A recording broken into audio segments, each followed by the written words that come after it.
Giardiasis merupakan penyakit yang disebabkan oleh protozoa Giardia sp yang menginfeksi usus halus sehingga menyebabkan diare non-spesifik pada manusia dan mamalia lainnya.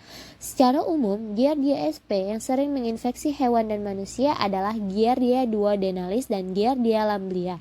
Dalam siklus hidup Giardia sp memiliki dua fase, yaitu fase kista dan fase trofozoid.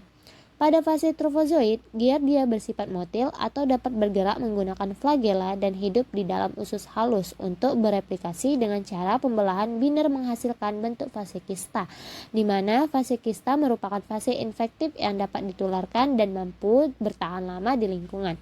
Jika kista dikonsumsi saat berada dalam usus halus, kista akan melepaskan dua trofozoid yang kemudian akan menempel pada epitel usus untuk diagnosa penyakit endoparasit saluran pencernaan. Adapun penyebab pada giardiasis adalah infeksi bakteri Giardia lamblia yang mudah berkembang dan menyebar dalam kondisi ideal dengan tingkat kelembapan dan suhu tinggi. Cara utama penularan bakteri ini adalah melalui air serta makanan yang terkena kontaminasi kista parasit Giardia. Orang akan terinfeksi ketika tak sengaja mengonsumsi makanan atau minuman yang terkontaminasi kista parasit tersebut. Bakteri ini juga bisa berpindah dari satu individu ke individu lain melalui kontak langsung dengan orang yang terinfeksi bakteri Giardia, terlebih pada individu yang tak menerapkan praktik-praktik higienis yang benar. Pada manusia, transmisi dari Giardia terjadi melalui penelanan stadium kista yang berada di kotoran manusia maupun binatang. Kista bisa saja terdapat pada air yang terkontaminasi kotoran, makanan maupun muntahan.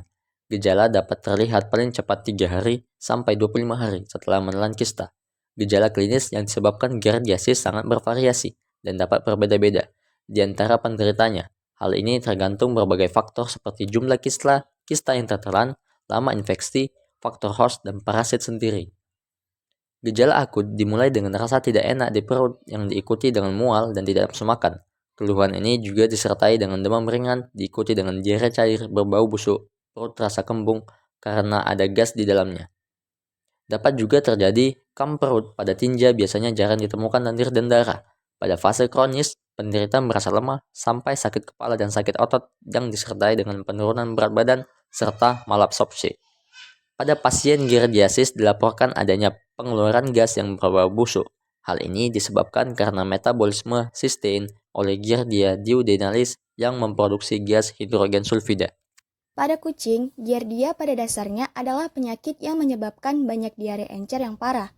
Giardia pada kucing juga dapat menyebabkan muntah, gas berlebih, nafsu makan menurun, energi menurun, sering bepergian ke kotak pasir. Dalam kasus yang parah, kucing mungkin mengalami dehidrasi, lesu, dan menunjukkan kondisi tubuh yang buruk. Tidak semua kucing yang terinfeksi Giardia langsung sakit.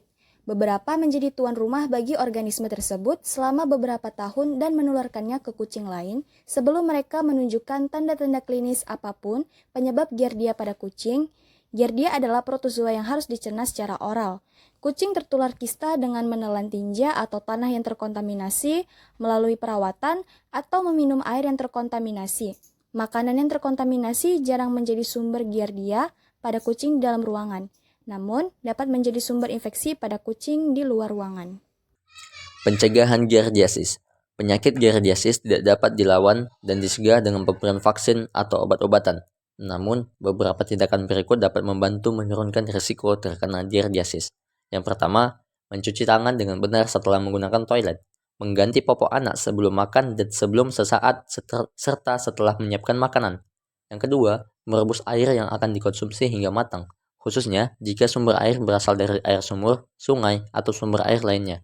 Yang ketiga, menghindari mengkonsumsi minuman dan makanan yang tidak diketahui serta secara pasti kebersihan dan keamanan. Yang terakhir, menghindari berenang di kolam, sungai, atau danau di daerah berpolusi atau memiliki tingkat sanitasi yang rendah. Jika tetap ingin berenang, usahakan agar tidak menelan air kolam, sungai, atau danau.